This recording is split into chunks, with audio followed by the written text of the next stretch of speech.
ભલામણ હતી એની અંદર રાજસ્થાનના લોકોની જોડે ચર્ચા થઈ તો એમાં એક વૈજ્ઞાનિક એવું બોર્ડર ઉપર ધુમાડા કરીએ, બરાબર, જે ઠાર બહુ ઝાકળ પડતું હોય, ઠાર પડતું હોય એવા સમયે હવા વધારે હોય ત્યારે કે જીરું ગરમ રહે એટલા માટે ઠંડુ. નમસ્કાર મિત્રો, આપણી આ યુટ્યુબ ચેનલમાં આપ સર્વ દર્શક મિત્રોનું હાર્દિક સ્વાગત છે.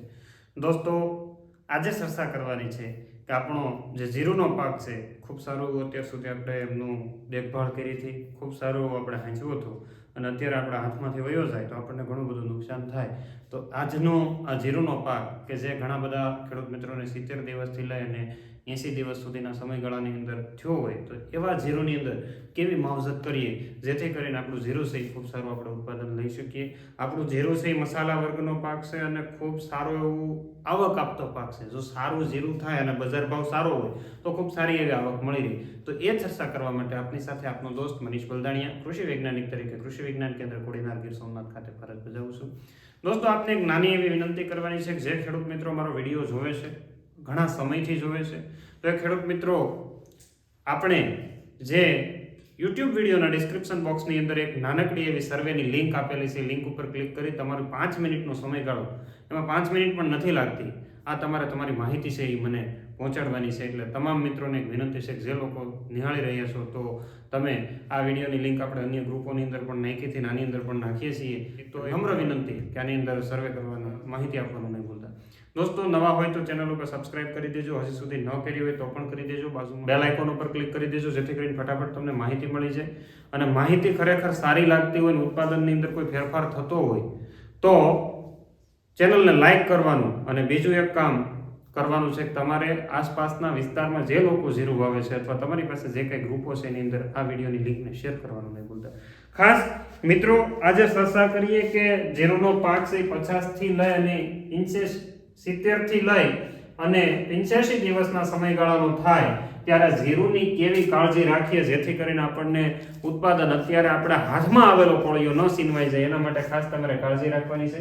મિત્રો, અત્યારે જીરુંની અંદર સૌથી મોટા પ્રશ્નો થયા છે રોગની અંદર કાળીઓ, કાળી ચરમી છે. ચરમીનો રોગ બહુ ઘાતક હોય છે, બહુ તમારા માટે મહત્વપૂર્ણ હોય છે.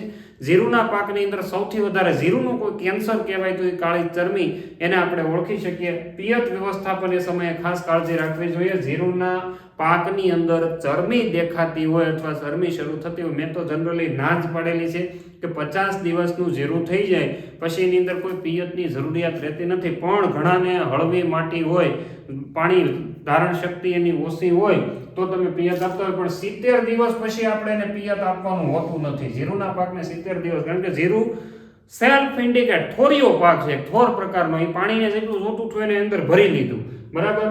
એટલે પિયત વ્યવસ્થાપન ઉપર ખાસ કાળજી રાખજો. ચરમી દેખાય, ચરમી ક્યારે દેખાવાની શરૂ થઈ જશે તમે વિચારો? ઠંડી પડવાની શરૂઆત સારી એવી થઈ ગઈ, શીત લહેરો એટલે પવન ઠંડા છે એ ઉપરથી પસાર થતા હોય.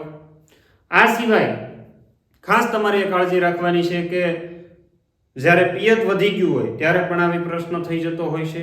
આ સિવાય તમારે ખાસ એવી કાળજી રાખવાની છે દોસ્તો કે જીરુંના પાકની અંદર જ્યારે હવાનું અવર જવર વધે, વાદળછાયું વાતાવરણ થાય ત્યારે ચરમીનું ડોઝ છે, ચરમીનું પ્રમાણ છે સતત સડનલી વધતું જતું. આજે કાંઈ નહોતું અને 2 દિવસ પછી ખેતર પાછું ખાલી થવા માંડે. આવી ચરમી છે એ હવા દ્વારા એક જગ્યાએથી બીજી જગ્યાએ, પાણી દ્વારા એક જગ્યાએથી બીજી જગ્યાએ ખૂબ ફેલાતી હોય. એટલે ખાસ તમારે કાળજી રાખવાની છે. કાળી ચરમીનો ફેલાવો અટકાવવા માટે રાજસ્થાનના જે અમુક વિસ્તારો છે ત્યાં તો રેતી છે, રેતી ખૂબ ઠંડી પડે અને ઠંડી રેતીની અંદર કાળી ચરમી વધારે આવે તો એ વિસ્તારના લોકો આસપાસના જે બેલ્ટ છે એની આસપાસ જીરુંનું જે વાવેતર કરેલું છે એના, આ દાખલા તરીકે જીરુંનું અહીંયા વાવેતર કરે તો ફરતા છે મોટા મોટા પાક વાવે એટલે એમાં હવાની અવર જવર એટલી બધી ન થાય, બરાબર. એનો એક બીજો કારણ કે ચરમી છે હવા દ્વારા ફેલાતો રોગ છે એટલે આડું બેરિયર કરી દે. બીજા 1-2 ખેડૂત મિત્રોનો એવું ભલામણ હતી, એની અંદર રાજસ્થાનના લોકોની જોડે ચર્ચા થઈ તો એમાં એક વૈજ્ઞાનિક એવું કહેતા હતા કે અમે છે ને અમારા ખેતરોની આસપાસ આ બોર્ડર ઉપર ધુમાડા કરીએ, બરાબર, જે ઠાર બહુ ઝાકળ પડતું હોય, ઠાર પડતું હોય એવા સમયે હવા વધારે હોય ત્યારે કે જીરું ગરમ રહે, એટલા માટે ઠંડુ ન પડી જાય, એટલા માટે ધુમાડા કરતા હોય. હવે એનું આપણને અંદરનું સાયન્સથી આપણે હજી આવતા વર્ષે પાછા ફરીથી એની પાસેથી જાણશું.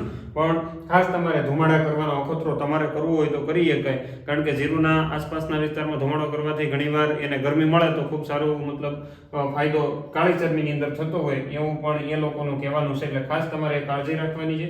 કાળી ચરબીનો રોગ છે એ હવાને દ્વારા ફેલાતો હોવાથી આડસ થઈ જાય તો વધારે સારું. તમે જોજો આસપાસનો કપાસની આસપાસનો ક્યારો હશે, બાજરાની આસપાસનો, મકાઈની આસપાસનો ક્યારો હશે તો ત્યાં ઓછો રોગ લાગ્યો હોય. હા, પણ પાછું ત્યાં પાણીનો મારો રહેતો હોય તો એ રોગ વધારે લાગી ગયો. એટલે ખાસ તમારે કાળજી રાખવાની છે. એટલે કાળી ચરબીને રોકવી ખૂબ મહત્વની છે. કાળી ચરબી એકવાર ઉપરથી શરૂ થઈ એટલે આખા ખેતરું સાફ કરી દે એટલે એની આપણા આંખમાં આવેલો કોળિયો ન છીનવાઈ જાય એના માટે જીરુના પાકને કડક રાખવો જરૂરી છે. હવે પોચો રાખી શકાય નહીં. ઘણા બધાના ફોન આવે કે હું એની અંદર સાગરિકા નાખી દઉં, એની અંદર હું સારા એવા ગ્રોથ હોર્મોન નાખી દઉં, જીરું છે એની વધ વધી જાય, વલ વધી જાય, એવો શબ્દ બોલે. હવે ભાઈ વલ વધારવાની જરૂરિયાત નથી. જીરુને હવે કડક કરવાની, તાકાતવાળું બનાવવાની જરૂરિયાત છે. બરાબર, એટલે કાળી ચરબીની અંદર છે ખાસ કરીને ઘણી બધી દવાઓ બજારની અંદર આવે છે. એમાં તમારે કાળજી રાખવાની છે. બજારની અંદર આવતું મેન્કોઝેબ 75% જે તમે બજારની અંદર જે મેન્કોઝેબ 75% આવે છે એનો છંટકાવ કરશો, જીરું કડક બને. આપણે પાવડર ફોર્મની અંદર જે દવા આવે છે જીરુને ટાઈટ કરી શકાય. 80% સલ્ફર આપવાથી પણ જીરુને કડક બનાવી શકાય. જીરું જેટલું નરમ હશે એટલું કાળિયાનો મારો વધારે રહેશે, અને જીરું જેટલું કડક હશે એટલો કાળિયાનો મારો ઓછો રહેશે. એટલા માટે જ લોકો ધોવાડા કરે જીરું કડક થઈ જાય. મને એમાં કોઈ સાયન્સ સમજાણું નહીં, પણ તમે એકાદો ખેડૂત કંઈક અખતરો કરો તો મને જણાવજો મારા ટેલિફોનના માધ્યમથી. બરાબર, એટલે મેન્કોઝેબ તમે છાંટી શકો, અથવા એની પછીનો આ એકલું ડોઝનો જો રિઝલ્ટ ન મળતું હોય તો તમે આ બધી દવાઓ એવી છે કડક કરે ને. અમુક દવાઓ જેની અંદર પોષક તત્વોનું પ્રમાણ હોય તો એ દવા છે જીરુને ઢીલું પડતું હોય. પ્રોપિકોનાઝોલ આવે છે, બરાબર, એનો પણ તમે છંટકાવ કરી શકો. પ્રોપિકોનાઝોલ તમે 25 ml નાખી એક પંપની અંદર છંટકાવ કરો, એની સાથે 80% સલ્ફર પણ નાખી શકો, ખૂબ સારા પરિણામ આપે છે. અથવા તમે એઝોસ્ટ્રોબિન ગ્રુપની જે દવાઓ આવે છે એનો પણ ઉપયોગ કરી શકો. એઝોસ્ટ્રોબિન ડાયફેનકોનાઝોલ, એઝોસ્ટ્રોબિન ટેબ્યુકોનાઝોલ અથવા એઝોસ્ટ્રોબિન ક્લોરોથિનોનિલ, આ દવાઓ જે આવે છે. એઝોસ્ટ્રોબિન મેન્કોઝેબ પણ આવે છે, આનો પણ તમે ઉપયોગ કરી શકો. એટલે ખાસ તમારે ધ્યાન રાખવાનું છે. મિત્રો, ખેડૂતની ભૂલ ત્યાં હોય છે, ખેડૂતો જ્યારે દવાનો ઉપયોગ કરે ત્યારે સ્ટીકર તમે જ્યારે લ્યો છો ને ત્યારે સ્ટીકરની માહિતી મેળવતા નથી. બરાબર, સારી અને સ્ટાન્ડર્ડ કંપનીનું સ્ટીકર ઘણીવાર 100 રૂપિયાનું આવતું હોય, સ્ટીકર 150 રૂપિયાનું આવતું હોય, 500 રૂપિયાનું આવતું હોય. સ્ટાન્ડર્ડ અને સારી કંપનીનું સ્ટીકર ખરીદજો. સ્ટીકર તમારા માટે ખૂબ મહત્વનું. સ્ટીકરનું કામ એવું છે, પેનિટેટર તરીકે કામ કરે છે, અંદર ઉતારવાનું કામ કરે છે. કારણ કે સ્ટીકર માત્ર માથે સોંટ્યું રહેશે તો બીજા દિવસે ઝાકળ આવવાનું છે. ઝાકળથી જીરું આખું છે આપણું પલળી જાય.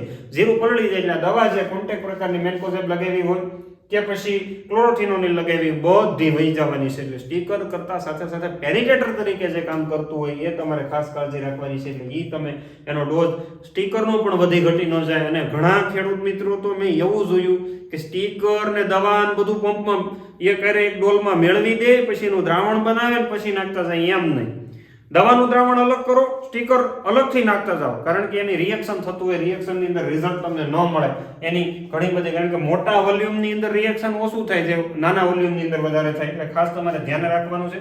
બીજું, પાયરેક્લોસ્ટ્રોબિન અને એપોક્સિકોનાઝોલ નામની જે દવા આવે છે એનો પણ તમે ઉપયોગ કરી શકો. પાયરેક્લોસ્ટ્રોબિન અને એપોક્સિકોનાઝોલ અથવા ક્લોરોથિનોનિલ 75% આવે છે, એનો પણ તમે ઉપયોગ કરી શકો. જીરુને કડક રાખવું મહત્વનું છે. કડક માટે 80% સલ્ફર, કારણ કે પાવડરી મિલ્ડ્યુને પણ રોકે છે, જીરુની તાકાતની અંદર પણ વધારો કરે છે, એ તમારે ખાસ ધ્યાન રાખવાનું છે. બીજું, અમુક દવા જે અત્યારે બીજી નવી લેટેસ્ટ આવતી હોય તો છે ફુમોક્ઝાડોન અને સાઇમોક્સિન નામની જે દવા આવે છે એ પણ ખૂબ સારું પરિણામ આપે છે. એટલે આ દવાઓ તમે અલ્ટરનેટ, જો તમારા જીરુમાં કાળિયો આવી ગયો હોય અને એને તાકાતથી રોકવો હોય તો અત્યારે પહેલો ડોઝ આનો મરાય, બીજો ડોઝ મેન્કોઝેબનો, અલ્ટરનેટ એક પછી એક બદલાવતું રહેવાનું છે. તમે કેવું કરો, પિકોક્સિસ્ટ્રોબિનનો ડોઝ માર્યો, પિકોક્સિસ્ટ્રોબિન પછી પાછા ફરીથી તમે પાછું જ પિકોક્સિસ્ટ્રોબિનનો ડોઝ મારો છો, એમ નહીં. આજ મેન્કોઝેબ માર્યો, કાલ પ્રોપિકોનાઝોલ મારો, એના પછીના દિવસે આ મારી શકે. એટલે એક દિવસે ને એક દિવસે નથી મારવાનું, પણ અલ્ટરનેટ સમયગાળે. હવે ઘણીવાર ખેડૂતની ભૂલ એવી બને કે પાણી અને પાણી કરતા નાઇટ્રોજન યુક્ત ખાતર, આ બંને કાળિયાને આમંત્રણ આપે છે. નાઇટ્રોજન યુક્ત ખાતર હવે જીરુને બતાવવાનું નથી. હવે તમારું જીરું ફૂલ અવસ્થાએ હોય, મોગરી અવસ્થાએ હોય તો તમારે 052 34 મર્યાદિત માત્રાની અંદર 70 ગ્રામથી લઈને 100 ગ્રામ સુધી, ને બોરોન 10 ગ્રામથી 15 ગ્રામ સુધી. નહીંતર ઘણી વખત એવું બને બોરોનનો ડોઝ વધી જાય તો જીરું બધું સાફ થઈ જાય. એટલે કાળજી રાખવાની છે. ઘણાના જીરુની અંદર પીળીઓ સુકારો હજી જાતો નથી, આવો ખેડૂતોનો પ્રશ્ન છે. તો તમે સિસ્ટેમિક દવા એઝોસ્ટ્રોબિન, ટેબ્યુકોનાઝોલ અથવા તમે બજારની અંદર ટેબ્યુકોનાઝોલ અને ટ્રાઇફ્લુક્ઝોસ્ટ્રોબિન આવે છે એનો પણ ઉપયોગ કરી શકો. બીજું ટ્રાયસાયક્લાઝોલ કરીને આવે છે એનો પણ ઉપયોગ કરી શકો. એટલે ખાસ તમારે કાળજી રાખવાની છે. વાતાવરણ અને ઝાકળ, જો એક ખેડૂત મિત્રનો અમે એવો અનુભવ લીધો હતો કે ઝાકળ દરરોજ પોતાનું જીરું છે એમાં ખેરે, પણ હવે 20 વીઘાનું જીરું હોય ને એને ઝાકળ ખેરવો બહુ અઘરો પડતો હોય. 2 જણા હાડીના શેડા પકડી અને આ ક્યારામાંથી ઓલા ક્યારામાં સાડી છે નીસવતા જતા હોય. તો આ રીતના જીરું સવારે વહેલા 6 વાગે પકવવું હોય ઝાકળવાળા વિસ્તારની અંદર તો તમે પકવી શકો, પણ તમારે ઝાકળ ખેરવાની તૈયારી હોવી જોઈએ. એટલે ઝાકળને રોકવા માટે 80% સલ્ફર જ એક મહત્વનું છે. ને ધુમાડા કરશો તો થોડુંક એવું રાજસ્થાનના લોકોનું માનવું છે કે ઝાકળ છે ઓછો કરી શકાય. એટલે આ રીતના જીરુના પાકની અંદર 70 થી 85 દિવસના સમયગાળે આ ડોઝ કરવાનો છે. ઘણા બધા એવું કરે કે માઇક્રોન્યુટ્રિયન્ટ અને ફૂગનાશક ભેગું મારે, એ કે મને કીધું તું ભલામણા મારી તમને ચોખ્ખી ભલામણ છે, ફૂગનાશકનું રિઝલ્ટ નહીં મળે. એટલે માઇક્રોન્યુટ્રિયન્ટનું રિઝલ્ટ મળ્યું, જીરું પડી ગયું પોચું, અને એક તો શરમી માથે ડોકા દેતી હતી, ઈ ફૂગનાશકનું રિઝલ્ટ મળવાનું નથી તમને. એટલે તમારો હુકારો આગળ વધવાનું છે. એકલું ફૂગનાશક અને એની સાથે જંતુનાશક જરૂરિયાત હોય તો આપવું, નહીતર જરૂરિયાત નથી. બરાબર, જરૂરિયાત હોય તો લીંબોળીના તેલનો વારંવાર અથવા લીમડાના અર્કનો ઉપયોગ કરી લેવો અને એની સાથે સ્ટીકર નાખી છંટકાવ કરો. અને જો કાળીઓ શરમી આવી ગઈ હોય તો 5 દિવસના ગાળે 2 વાર રાઉન્ડ મારી ગયો, ખૂબ સારા પરિણામ મળવાની શક્યતા વધારે રહેતી હોય. એટલે હાથમાં આવેલો કોળીઓ છીનવાઈ ન જાય એની તમારે ખાસ કાળજી રાખવાની છે.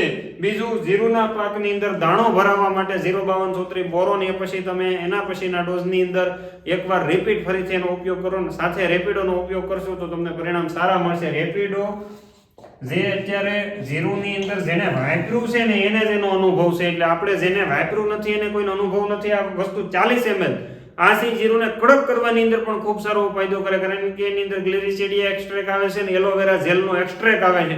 એ જેલ આવે છે એ કંપની ફિટેડ છે. આપણે આજે બનાવશું તો આપણને ખૂબ સારા પરિણામ નથી મળતા. આનો અખતરો મેં કરી લીધો, એટલા માટે મેં તમને કીધું છે કે આ વસ્તુ સારું આવે છે, વાપરી શકાય. અને ઝાકળ અને વાતાવરણના બેલેન્સ સામે છે એ ટક્કર આપવામાં ખૂબ, કારણ કે બપોરે તડકો પડે ને રાતના ઠંડી પડે ને પછી હાવ ઠંડી રાત થઈ જાય ત્યારે પછી પાણી બહાર પડ્યું હોય ને સવારે પી નથી શકાતું, એટલું ઠંડુ હોય. એટલે આવી પરિસ્થિતિની અંદર જીરુની આવી કાળજી રાખવી જોઈએ. આ સિવાયની વધારે માહિતી માટે તમે અવશ્ય અમારો કોન્ટેક્ટ કરી શકો છો. આટલી માહિતી તમારા સુધી જીરુની પહોંચાડવાની હતી. અસ્તુ, આભાર, જય હિન્દ, ભારત માતા કી જય.